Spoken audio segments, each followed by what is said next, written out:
Assalamualaikum, salam sejahtera, Gumon, dear folks, dear rekan-rekan dan berbahagia, berjumpa kembali bersama saya Sri Sriani atau Miss Sarah.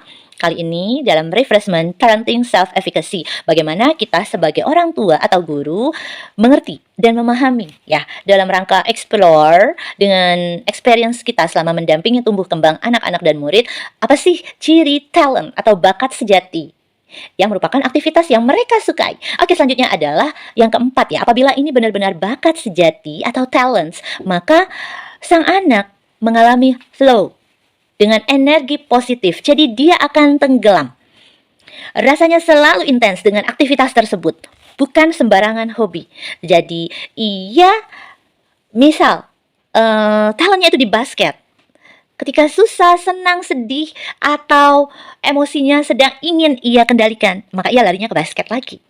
Kemudian ketika si anak ini betul-betul intens dengan pianonya, jadi ketika moodnya naik turun, itu kembalinya ke piano lagi. Dan dia bisa lupa waktu ya, lupa waktu, bahwa dari pagi, siang, ke malam buka pianonya lagi, jemarinya bermain lagi. Oleh sebab itu kita sebagai pendamping tumbuh kembang mereka, sebagai orang tua dan guru, kitalah yang mengingatkan, kita yang menjadi alarm bagaimana membantu mereka dalam arrange schedule ya, supaya rutinitas tidak terganggu. Semakin bertumbuh kembang anak kita, kebiasaan-kebiasaan baiknya juga akan bertumbuh kembang dan dia akan menyesuaikan diri dalam rasa tenggelam ini. Dan kita tidak perlu khawatir karena tenggelam dalam energi positif ini justru menularkan self-efficacy ke sekitarnya.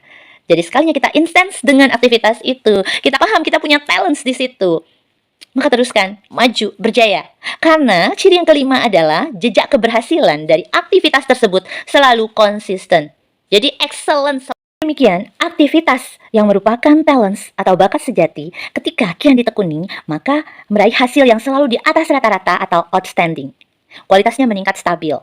Contoh anak pertama ketika ada kesukaannya dalam suatu hobi, misalnya hobi karate, kadang-kadang ada naik turun moodsnya, ada kalanya mau join kompetisi, ada kalanya tidak. Tapi ketika ia intens dengan catur, menjadi chess player, dia sangat concern sampai sekarang ratingnya meningkat terus maju dan secara global yang merupakan atlet catur global. Begitupun anak kedua dan ketiga. Setelah intens di language exchange, kemudian piano, bedanya ketika hanya hobi, misal hobi piano, kita yang hobi biasa itu kan masih melihat notation. Begitupun ketika kita yang hobi biasa-biasa saja untuk menggambar, kan ketika ada tugas menggambar, ketika ada kalanya kita memang menemani kelas menggambar, itu kita menggambar. Itu bukan talent yang betul-betul bakat kita dari kecil sampai seterusnya kita tekuni. Tidak. Tapi yang talent beneran yang sejatinya dia betul-betul tenggelam dalam aktivitas tersebut dan sepanjang masa itu dia selalu excellence di situ,